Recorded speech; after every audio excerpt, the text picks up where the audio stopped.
All right, we're here with Charlie. How you doing? I'm alright, how are you? Doing good? Yeah. Charlie comes all the way from the UK and she is living in Las Vegas. She's struggling with, I'm not sure if you're struggling, but she uses crystal meth and she's gonna tell us about her life. Before we get started and getting into your background, can you tell us how old you are, if you don't mind? I'm 46. 46. And how long have you lived in Vegas? 6 years. 6 years. What made you come out here? I was an engineering firm that started on the Allegiant Stadium, and so I came out here to work on that. Oh, okay. And then you went to a very prestigious university, right? Yeah, I graduated from Vanderbilt. Yeah, we're gonna get into all that. All right, Charlie. I'd like to start from the beginning. Where were you born exactly? Braintree, Essex, in the United Kingdom. United Kingdom? Yeah. Okay, and then how old were you when you left? 16. 16? Okay, and then can you explain life in England? Well, it's expensive, it's dreary, Dreary? it's not about what you know, it's who you know out there. Yeah. And you know, if they're very, like if your dad's a garbage man, that's all you can really aspire to be as a garbage man, unless you leave the country. So, Yeah. my parents were they're both foreign from that country. I just went to finishing school there, so. Now, when you were in England, you graduated high school, obviously, right? No, I graduated, finishing school, yeah. In England? Mm-hmm. Okay, what kind of student were you? I was like honors student. What do you mean? Like a good student? I mean, everyone is, isn't they? Oh, really? Not in America. No, you're right about that. Yeah. When I came here, my standards for education were exuberant compared to here, I suppose, yeah. Obviously, it's a little different. The school system over there is a little different. I just wanted you to just give us a picture of what school is like over there. Like, well, I mean, it's very competitive. You're going to school with people that, boarding school is different from regular school here. I don't know, it's different, because, a lot of people's families, they come with pedigree, and so, Can you describe that pedigree? What does that mean? Means like, you're going to school with, ladies of, royal background. Yeah, it's very... High caliber people. I know what it meant, but I just wanted you to explain you want to explain something? Oh, yeah, I know what it means. My father talked about England a lot. He went to school there. It's a whole different scenario. Like, to explain to somebody, it's like trying to explain to a blind person what pink is or something. It's not exactly a easy task. Yeah. So is there like a grade school there? Is it elementary, then middle school, then high school? First standard, then you have, there's primary, then secondary, and then finishing. Okay. So you excelled really well. Did you grow up with both parents in the home? My mother was murdered when I was 2 years old. Because I really think it's more family politics on my dad's side. So, because my mother was African and my dad was Sicilian, and that doesn't exactly mesh well. So. Your mother was African? Mm-hmm. What country? Nigeria. Nigeria. How'd they meet? They met in Cuba. In Cuba, and you lived in Cuba too? Until I was 2, yeah. Okay, you didn't tell me that. That's very interesting. Well, So you're born in England, lived with Cuba, and then while you're growing up, was there any abuse in the home? Any just psychological? Well, my dad remarried when because I was the only child between my mother and my father. Dad remarried when I was right after my mother passed because he felt so bad about trying to raise a girl by himself, and he was distraught. He was heartbroken. There was the love of his life, so he remarried somebody that my grandfather suggested, and she was kind of an evil bitch, and my dad was away on business a lot, so. One of her children was very abusive towards me, her oldest child, so.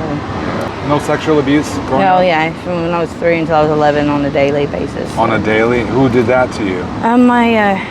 Well, I guess you could call him a stepbrother. It was my... You don't have to say any names if you don't feel comfortable, but... It was her oldest son, my stepmother's oldest son. Your stepmother's oldest son? Yeah, and he was an adult, so... How old was he? He was 25. He was 25, and then how did you get her to stop? I left home. You left home? Ran away? Yeah. And then where'd you stay? Wherever I could. So you ran away, and then you finished school, though? Yeah, no. I was in boarding school, so I just stayed on full time after that. It was a lot of politics in it. Yeah. You know? Well, that's a huge thing, you know, that you were abused and you were able to continue school and you were able to excel. And then on top of that, you went to one of the most prestigious universities in America, which we'll get to that in a second. That takes a lot. You know, you should be proud of yourself. Well, I mean, it's not about what you've been through, it's where you end up, really. Yeah. It's the journey there. And I'm not proud of where I'm at right now, but a lot of things have happened in between time, but I'm not done yet, you know? Oh, you're not done yet at all. So now you graduate, then you come to the U.S. Where do you land? Well, I started out in the South. On the what? In the South. On the South? Yeah, like I love the South. Southeast coast is really cool. Okay, before we get into this next part, do you give us permission to use this video on our YouTube channel? Yeah. Okay, you went to the South. What state? Well, I started out in Tennessee. That's where I went to school. I finished a dual master's program, 3.5 years. I got on with a pretty good engineering firm, and I did really well. Like I lived a normal life or whatever. Yeah. And I had a couple of kids. I have twin boys. They're 22. They're actually at Vandy right now. So they got full scholarships as well. And then my oldest son, congratulations. yeah. Your husband was Indian? Yeah. India. How'd you guys meet? We actually met at a gas station. Oh yeah. Yeah, it was interesting. But Did he own it or work there? he owned it. He was the owner. He pushed education, I bet. Yeah. I know why he was attracted to you. You're very smart. Well, I'm the smartest dumb person I've ever met. I know you're very smart. So he pushed education. You probably pushed education. Your kids excelled. No, my kids were always just really smart. Like they just. Well, I was cheeky little brat as well, but you know.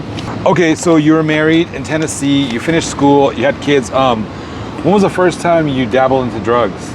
Oh, I was when back home. Oh, you were doing it back then. And you were able to finish school? I've been doing that for 36 years. What did you do back home? What did you start with? Just the same drug. Same drug. Yeah. So the same drugs that are available here are available there? Absolutely. Better ones. Better ones over there. Interesting. So then you, but you were functioning, obviously. You were functioning at it. Yeah. No one can ever really tell that I'm a user. So. How are you able to do that? I don't know. My dad always taught me when I was at bachelor since I was little. He said, the only thing that has any control over you in your life is you. There's no person could ever physically control you unless you allow them to. Yeah. And the only person with control is you. Okay. Nothing on this planet can control you completely but you. So keep your mindset on that. So I did. So you've been doing drugs for 36 years. You're in Vegas. Now, don't tell us what hotel, but we talked for a while. You live in a very luxurious hotel. Luxurious, I wouldn't call it whoa. that. It's a lot better than some It's a lot better than these other ones. I'm not gonna say any names, but it's up there. I think it's top 10 at least. Top 5. It's on the strip. So yeah, I think it's top 10. I used to party there when I was younger. Yeah, back when you were younger, it was probably top 10. Yeah, so let's say that you live in one of these top 10 hotels in Vegas, and you told me you basically live there. I live there. Yeah. How do you survive first, and how do you get the money to pay for that? Well, I've always been good at certain things, and I'm always good at learning new things. And I always pay attention if there's a potential for gain or anything in anything. So I gamble. I'm a gambler. Oh, you're a gambler. But I'm a lucky gambler at that. What's that song by Kenny Rogers? Is it? You gotta know when to hold 'em. Huh? Yeah, the gambler. Yeah. You like that song? It's what other gambling songs do you like? Are there other ones? I don't know. It's the only one I know. That's probably the only Okay, one so I you know. survive by gambling, and like I said, we had a discussion. You don't do any kind of dates or street work. I mean, I've played arm candy to some very prestigious people before, but it wasn't for sexual. Arm candy, and they didn't desire sex. They just wanted No, you. they think I'm a good luck charm in a sense. Is it arm candy? I can see you being arm candy. I mean, no. Like I have a friend of mine. Well, he's somebody that flies from Japan every 3 to 6 months, and he spends millions of dollars playing baccarat. How we met was I was sat there having to mosey in and just floating around, how I do, and I sat down at the baccarat table, and I didn't realize he was betting over $500,000 a hand. I didn't know that, and I was betting like maybe 200, but he couldn't lose a hand as long as I was sitting there, and he'd already lost like close to like $3 or $4 million like that. But as soon as I got up and left, he started losing again. So he sent one of his little minions to come and get me. Yeah. And he like literally dropped $10,000 in my lap and said, "Come with me. I have someone who would like to speak to you." And I was like, who the fuck are you? And then he dropped the money in my lap, and I was like, okay, where is he at now? Like, so, I mean, $10,000. So, like, he'll come to town for 2 days, and he pays me 30 grand to sit there while he plays baccarat. Now, can you take some of that money for yourself, or he wants you to gamble? 30 grand. No. He gives me the money. I just sit there. I don't play. Okay. Like, for like 2 hours, I'll sit there while he plays, and he doesn't lose. And then he goes to his room, and I go about my business. What do you do with all that money? What do you? You just said it. I live in one of the nicest places on the strip. Wow. So. Well, wouldn't you want to maybe invest some of that money and then go live somewhere that's not so nice? Who said I didn't? That's not so nice. Wow. Whoever wants to downgrade from where they're at. But, so you are investing then? I mean, you are saving some money. Well, I mean, one poker player doesn't reveal both cards unless they have to. You know what I'm saying? Interesting. Now you said you've been with some high-profile figures. Can you name anybody? I wouldn't. You wouldn't. Okay. Just know they're there, and if anyone sees me in Vegas, they're there. That's it. And they come to that hotel, huh? Oh, they come where? Oh, I go to hang out with them. And it's not even that. I treat everyone the same. You could be somebody staying under the bridge, or one of the other people that you've interviewed before, or you could be one of the Shiites from Saudi Arabia, or. And you know that the oil is not how they make their money. You know that, right? Okay, tell me more about that. I figured that out. I want to know about that. I have a few friends from Abu Dhabi, from Dubai, and I was like, well, so how do you guys make your money? Oil is not, the only way, I'm sure. And they're like, no, oil ain't shit. And they're like, you know what's the most valuable fluid per gallon, the most expensive to manufacture, to get in the world?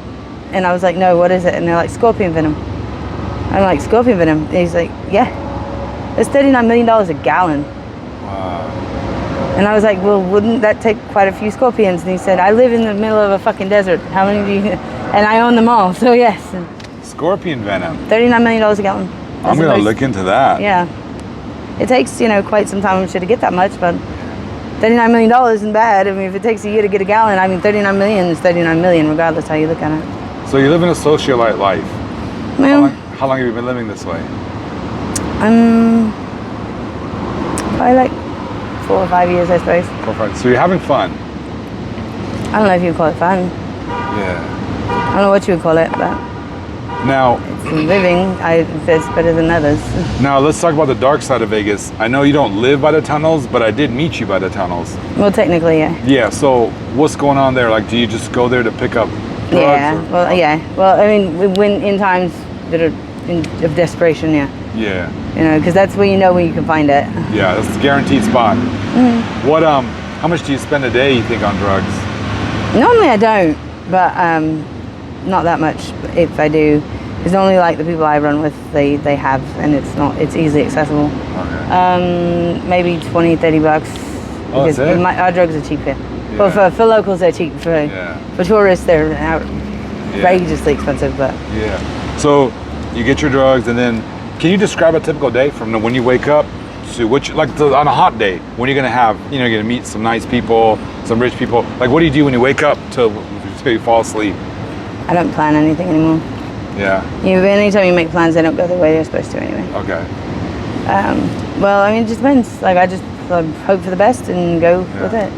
Keep a smile on my face. You don't have any plans. You know you're gonna make some money at night, gambling. Yeah. Well, I mean, I play Texas Hold'em a lot. I play a lot of poker. Yeah. Sometimes I'll just hit it. I'll see a machine and I feel lucky, and I'll hit that. And I got hit for 11-9, like last weekend. Yeah. Yeah. Well, I put $20 in the machine, was playing a $3 spin, and hit for almost $12,000. Yeah. Like, just like that. So, I mean, it's easy, it happens. But, I don't know, I guess with all of the balance of my tragedy and triumph in life, it's like, I win, I win every now and then. Now, your kids, do you talk to them? Yeah, of course. All the time? Yeah. Do they know that you struggled with drugs all your life? I don't hide anything from my kids. Okay. I never hid anything from them. They never were subject to that either, though. I've been one of the lucky people, I guess, that was able to just discern. Yeah. My kids always came first, regardless. Yeah. So if that means that they get a toy and I don't get to get high that day, that's fine. They get a toy. Yeah. They never went without. Never. When you were a little girl, you obviously got into engineering, right? Mm-hmm. Okay, at Vanderbilt. What did you dream of becoming when you were younger? I just like to make things. I wanted things to last a long time after I was dead, that I had something to do with. Oh, okay. Like, you know, like my fingerprints on so many different things, even in the United States. Like the stadiums throughout, sports stadiums throughout this whole country that will be there probably way after I'm gone. But I mean, I had a key. You had a part in that? Yeah. What did you do? Well, like, I'm not going to name off exactly my projects, but No, just, yeah. well, I was a key engineer. I was the lead engineer. Like, I put things together, that integral parts that no one ever thought would work together, or that would function properly, and I made them work. So. Yeah. When did you stop doing that? Well, here in Vegas, there's a lot of politics in the unions, and I have a problem with some of the things that they were doing, and I stick to my guns.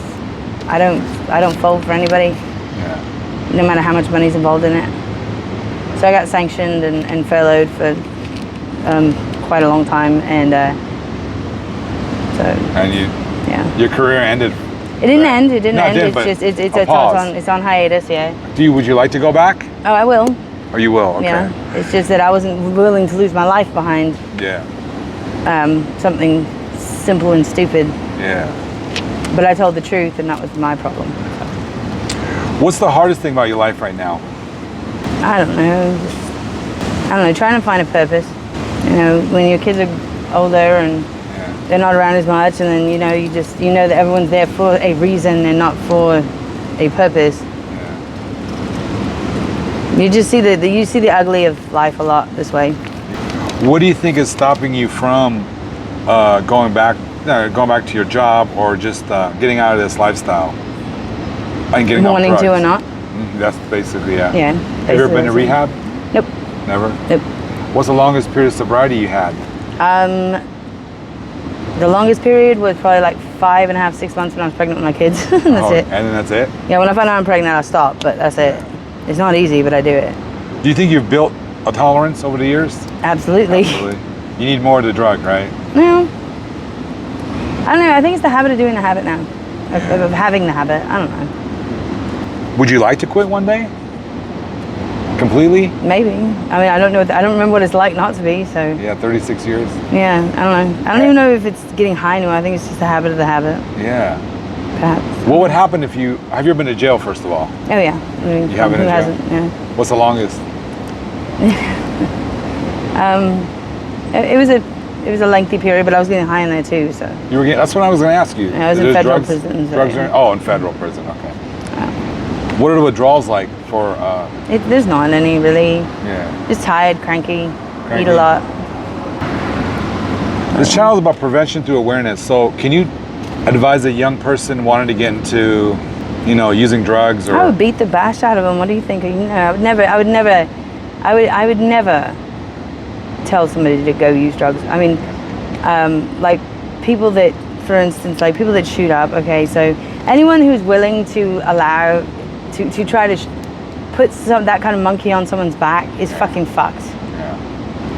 And they're gonna go to hell for that. Like, I would never advise anyone to do, no. Yeah. I would advise them to do a lot of other things than that. No, I would never push drugs or suggest, do this, or do this instead, or if you smoke weed, why don't you smoke crack? It'll be more fun. No, that's crazy. So you've never done heroin or fentanyl? No, anyone who ever suggests, here's my philosophy. My dad always told me, if something's gonna make you physically ill if you don't have it, like physically ill to the point where you wanna die, I'm sorry, I'm a pussy when it comes to getting sick, and I don't like to be ill, so I'm not gonna try something like that, no.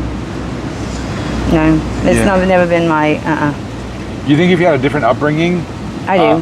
You'd be in a different place in life? Probably. I don't know, things happen the way they're supposed to happen. Life is what it is.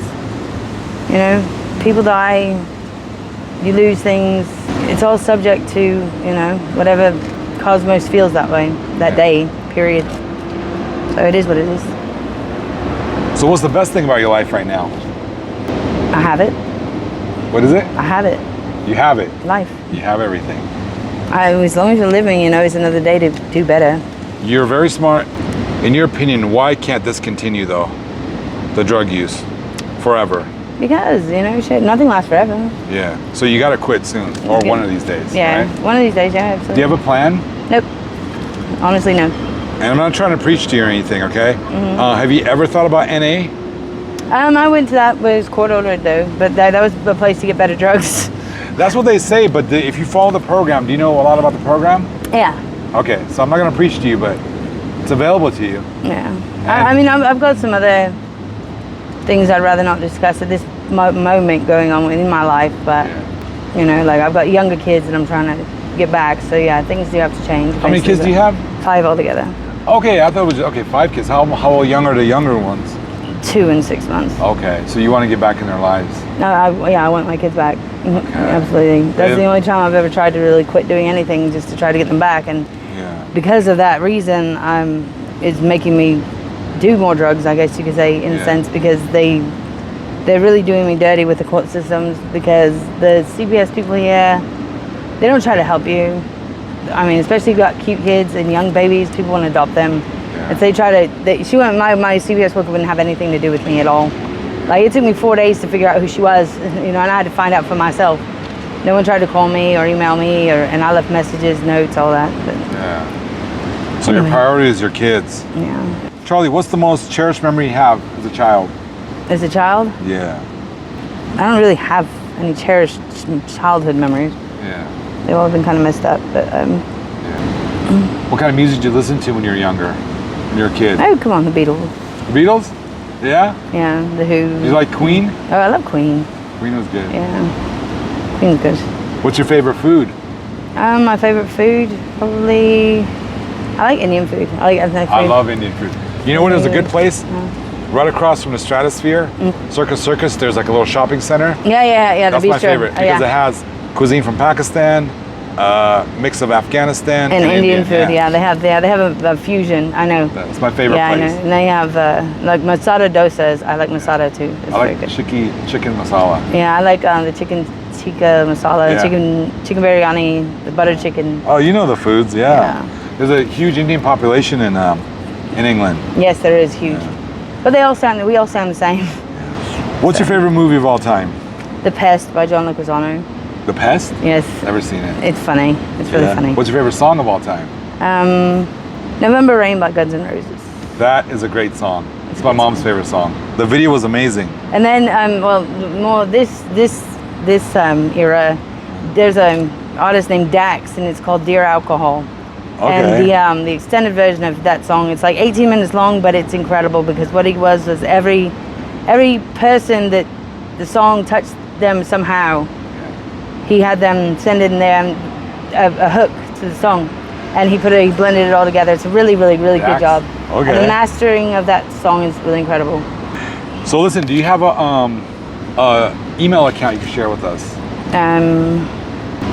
Yeah, it's kind of hard to spell though. Just spell it. It's legaciesmum 0820 at Gmail. LEGACII SMUM 0820 at gmail.com. What if you had 3 wishes? I wish that the world would be more blind, and then everything would be perfect. One more. No, that would make it perfect. It's the Okay. world, everyone to be born blind. You can't covet anything you can't see. You can't envy anyone something that you can't see. You know, you can't hate on anybody for how they look. You can't see. Perfect world. All right, Charlie. Do you have a strategy, real quick, of getting out of this, getting off the drugs, or? If I did, I wouldn't be sitting here. Yeah, but do you have things in your head, the thoughts maybe, of what you want to do? If you could? No. Not right now? Okay. Honestly, no. I would like an update with you sometime, okay? We can do that. See how you're doing in a few months. Sure. Thank you so much, Charlie. This was a great interview. I learned a lot from you. How do you feel now after we did the interview? Was it helpful at all to you? Did you feel a little better that we talked? Or to be honest, if it didn't? I don't know. I mean, it's kind of a you know, like you're reminiscent of the certain things, and then, you know, some other things kind of make you want to throw up at the same time when you're remembering them. So it's like, I don't know. It's a love and bitterness, I guess you could say. You have a very unique story. You're gonna touch a lot of people, and you know, people will contact you if they can maybe advise you or help you. You know, there's a lot of things that have happened on this channel where people have got help. Matter of fact, after this interview, I'm gonna go talk to another young lady that has been sober for 2 months. Yeah. And someone on this channel guided her. Oh, that's cool. Yeah, That's great. a lot of great people. Thank you so much, Charlie. I lived in England for a while, and I still have friends from that time period. Yeah. Great people. Yeah, we're diehards. We don't kill anything easily, so Yeah. Yeah. Thank you so much. we value things that we get in life. So.